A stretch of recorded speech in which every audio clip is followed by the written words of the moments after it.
Hello दोस्तों, जय हिंद। मैं हूँ रामनारायण कुशवाहा। आपका स्वागत है हमारे YouTube channel R K. Tech and trick में। दोस्तों, आज हम बात करने वाले हैं मध्य प्रदेश पुलिस वेरिफिकेशन के लिए कौन कौन से आवश्यक दस्तावेज हैं जो कि आपको अब तैयार कर लेने चाहिए, क्योंकि दोस्तों अब आ गया है आपका वर्दी पहनने का समय। वैसे तो दोस्तों आवश्यक दस्तावेज के लिए हमने 3 महीने पहले जब आपके फ़िज़िकल चल रहे थे और फिज़िकल जैसे ख़त्म हुए थे तो हमने आवश्यक दस्तावेज पे एक वीडियो बना दिया था और बता दिया था कि ये इंपॉर्टेंट डॉक्यूमेंट्स हैं। ये सारे डॉक्यूमेंट्स आप अभी तैयार कर लीजिए, क्योंकि आपका जो फाइनल मेरिट है वो कभी भी आ सकती है और आपको ये डॉक्यूमेंट सारे लगेंगे। लेकिन एक बार फिर मैं आपको बता देता हूं दोस्तों कि कौन कौन से ऐसे डॉक्यूमेंट्स हैं जो कि आपको वहां पर लगने वाले हैं और जो बहुत ज़्यादा इंपॉर्टेंट है। इसके अलावा दोस्तों कुछ ऐसे डॉक्यूमेंट बताऊंगा जो कि आपको रखने चाहिए अपने पास या आपके पास होने चाहिए, जो कि आपको और आगे भी काम आने वाले हैं। तो दोस्तों ये कुछ डॉक्यूमेंट्स हैं जो कि आपके लिए बहुत ज़्यादा इंपॉर्टेंट होने वाले हैं। तो आप यहाँ पे देखेंगे पुलिस वेरिफिकेशन में लगने वाले दस्तावेज निम्न में है। अब इन दस्तावेजों में सबसे पहले आप देखेंगे कि यहाँ पे आपको अनुप्रमाणन फॉर्म लगेगा, जो कि प्राथमिक आधार पर चरित्र सत्यापन हेतु यहाँ पे ये लगेगा। इसके बाद आप देखेंगे दोस्तों सेकंड पे आपको देखेगा फ़ोटो आपके पास दोस्तों कम से कम 20 से 25 फ़ोटो होनी चाहिए। 20 से 25 फ़ोटो मैंने अपने पिछले वीडियो में बताया था। ये 20 से 25 फ़ोटो इसलिए होनी चाहिए क्योंकि जब आप ज्वाइनिंग के लिए जाएंगे जिस भी यूनिट में आपकी जहाँ पर भी जो भी ज़िले में जाएंगे, चाहे वो एसएफ वाले हो, डीएफ वाले हो या फिर रेडियो वाले हो, तो जब भी आप कहीं भी कोई सी भी यूनिट में जाएंगे या कहीं पर किसी भी ज़िले में जाएंगे तो वहाँ पे आपसे बहुत सारे फॉर्म भरवाएंगे और हर फॉर्म में आपसे 2-2, 3-3 फ़ोटो, 4-4 फ़ोटो लगेगी। तो इसी के लिए आपके पास कम से कम 20 से 25 फ़ोटो होनी चाहिए। इसके बाद आप देखेंगे दोस्तों फ़ोटो युक्त पहचान पत्र। अब इसमें आप देखेंगे कि फ़ोटो युक्त यानी कि आधार कार्ड, जिसमें आपकी फ़ोटो भी हो और वो पहचान का काम भी करें। तो आधार कार्ड में दोस्तों आपका जो आधार कार्ड है वो अपडेट होना चाहिए। अपडेट के साथ ही उसमें आपका मोबाइल नंबर होना चाहिए और अगर उसमें ईमेल वगैरह ऐड है तो और अच्छी बात है। उसके बाद आपको आपका वोटर आईडी होना चाहिए। वोटर आईडी में भी आपका मोबाइल नंबर वगैरह अपडेट होने चाहिए। इसके बाद आप देखेंगे 10th मार्कशीट। 10th की मार्कशीट से फॉर्म अप्लाई किया था तो 10th की मार्कशीट लगेगी ही। 12th की मार्कशीट के अलावा ग्रेजुएशन मार्कशीट अगर आपके पास हो, और ग्रेजुएशन मार्कशीट के अलावा इससे बड़े जो भी आपके पास डॉक्यूमेंट है, जो भी आपका हाईएस्ट क्वालिफ़िकेशन है वो आप यहाँ पे ले जा सकते हैं, क्योंकि वहाँ पर आपका हाईएस्ट क्वालिफ़िकेशन आपसे मांगा जाएगा कि आपका हाईएस्ट क्वालिफ़िकेशन क्या है। अगर आपका हाईएस्ट क्वालिफ़िकेशन है तो वो दे दीजिए। तो आपका हाईएस्ट क्वालिफ़िकेशन जो भी है एमएससी, एमए, बीएससी, बीकॉम, ये वो जो भी हो तो आप वो दे सकते हैं वहाँ पर। इसके बाद आपको देना है जाति प्रमाण पत्र। कास्ट सर्टिफिकेट जनरल वालों का लगेगा नहीं, तो बाकी जो कैटेगरी वाले हैं वो अपना कास्ट सर्टिफिकेट या जाति प्रमाण पत्र लेकर के जाएंगे। इसके बाद आप आगे देखेंगे स्थायी निवासी प्रमाण पत्र। फॉर्म भरते समय जिस ज़िले का आपने स्थायी निवासी प्रमाण पत्र लगाया था या जिस ज़िले का आपने स्थायी निवासी बताया था उसी ज़िले का स्थायी निवासी प्रमाण पत्र देना है। अब दोस्तों जिस टाइम आपने फॉर्म भरा था उस टाइम एक एग्जांपल के लिए बता देता हूँ। जैसे मान लीजिए आप इंदौर ज़िले के हैं और आपने फॉर्म भरते टाइम आपका स्थायी निवासी इंदौर का बताया था, तो अब आपको यहाँ पर इंदौर ज़िले का ही स्थायी निवासी देना है।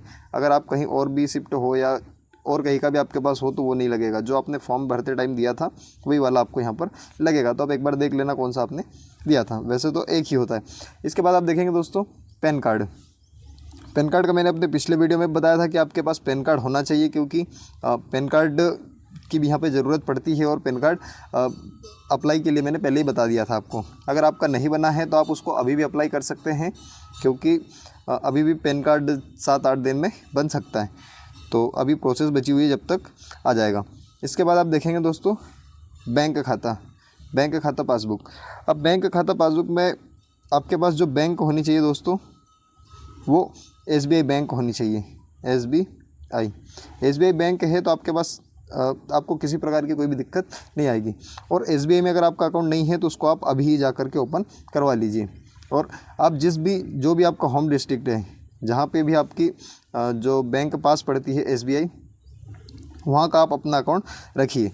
क्योंकि क्या होता है कि जैसे मान लीजिए जैसे किसी की पोस्टिंग अगर इंदौर में होती है और उनका जो गृह जिला है वो बालाघाट है, तो अब यहाँ पे क्या होता है, बालाघाट है। अब जिसकी पोस्टिंग इंदौर में हो रही है तो अगर आप आपका बैंक अकाउंट SBI में नहीं करवाएंगे तो फिर इंदौर में यहाँ पे आपको इंदौर में ही अकाउंट ओपन करवा दिया जाएगा और आप इंदौर में अकाउंट ओपन करवा लेंगे। इसके बाद आप जब भी आपका ट्रांसफ़र होगा 4-5 साल बाद आप बालाघाट के आसपास कहीं जाएंगे तो आपकी बैंक इंदौर में रह जाएगी, फिर आपको बैंक कभी ट्रांसफ़र करवानी पड़ेगी। इससे अच्छा कि जो भी परेशानी दिक्कत होती है तो इससे अच्छा है कि आप अपना जो भी अकाउंट है उसको आपका जो भी गृह जिला है उस गृह जिले में आप उसको ओपन करवा लीजिए, ताकि आपका जो भी काम रहता है तो आप छुट्टी लेकर के उसके जा सकते हैं कि मुझे। इसके बाद आपको यूनिट अलॉटमेंट लेटर आएगा दोस्तों, तो ये आपका आएगा अभी जल्दी आने वाला है, तो इसकी भी आपको प्रति लगेगी वहाँ पर। इसके बाद फाइनल रिज़ल्ट प्रिंट आउट जो कि अभी आपका आया है तो ये फाइनल रिज़ल्ट भी लगेगा, और रोज़गार पंजीयन जीवित वाला यहाँ ये आपको लगेगा। तो इतने डॉक्यूमेंट दोस्तों ऑफिशियली है, इतने डॉक्यूमेंट आपको लगेंगे वहाँ पर। अब इन सारे डॉक्यूमेंट्स की कम से कम 2 से 3 सेट फ़ोटोकॉपी करवा लीजिए। 2 से 3 सेट फ़ोटोकॉपी आपको अपने पास रखनी ही रखनी है। इसके अलावा जैसे मान लीजिए कोई मैरिड है तो मैरिड के लिए क्या करना है कि जो हस्बैंड वाइफ, तो उनका जैसे अपन से हम सिंगल फ़ोटो खिंचवाते हैं पासपोर्ट फ़ोटो में, तो यहाँ पे आपको क्या करवाना है कि एक तरफ हस्बैंड और वाइफ इन दोनों की साथ में फ़ोटो, पासपोर्ट फ़ोटो इनकी साथ में होगी। तो इस टाइप से इनकी कपल फ़ोटो जो साथ की है वो साथ की फ़ोटो भी यहाँ पर इनकी लगेगी। जो मेरिट कैंडिडेट रहेंगे तो वो अपनी कम से कम 8 से 10 फ़ोटो अपनी साथ वाली खिंचवा लें। इसके अलावा आपके माता पिता की फ़ोटो भी आपके पास, पेरेंट्स की भी होनी चाहिए, क्योंकि वहाँ पे भी आपको नॉमिनी वगैरह के लिए या जो भी उनसे रिलेटेड कोई फॉर्म वगैरह भरवाएंगे तो वहाँ पे उनकी फ़ोटो आपको देनी पड़ेगी, तो उनकी फ़ोटो भी आपको लगेगी। तो इस टाइप से दोस्तों ये पूरे डॉक्यूमेंट्स हैं जो कि आपके बहुत ज़्यादा काम आने वाले हैं, और ये डॉक्यूमेंट आपको वहाँ पर लगेंगे। तो दोस्तों ये डॉक्यूमेंट है। इसके अलावा भी अगर आपके पास कोई भी डॉक्यूमेंट में अगर किसी प्रकार की कोई प्रॉब्लम होती है, दिक्कत होती है, तो आप हमें कमेंट भी कर सकते हैं या फिर इंस्टाग्राम पे मैसेज कर सकते हैं। इंस्टाग्राम की लिंक आपको इस वीडियो की डिस्क्रिप्शन में मिल जाएगी। तो अगर आपको किसी प्रकार की कोई भी परेशानी हो तो आप हमें मैसेज कर देना, अगर उससे रिलेटेड कोई सोल्यूशन रहेगा तो हम आपको बता देंगे। साथ ही दोस्तों इसके अलावा अगर आपके पास कोई सर्टिफिकेट वगैरह है, जैसे कोई स्पोर्ट्स वाले हैं तो उन लोगों के पास कोई सर्टिफिकेट है तो वो अपने सर्टिफिकेट्स लेकर जाएंगे, जैसे NCC वगैरह, NSS वगैरह, ये सारी चीज़ें हैं तो आप ये भी लेकर जा सकते हैं। फिर उसके अलावा दोस्तों आपको एक रोज़गार के अलावा जो एक समग्र आईडी होती है, समग्र आईडी या परिवार आईडी जो होती है, उसको भी आपको लेकर के जाना है।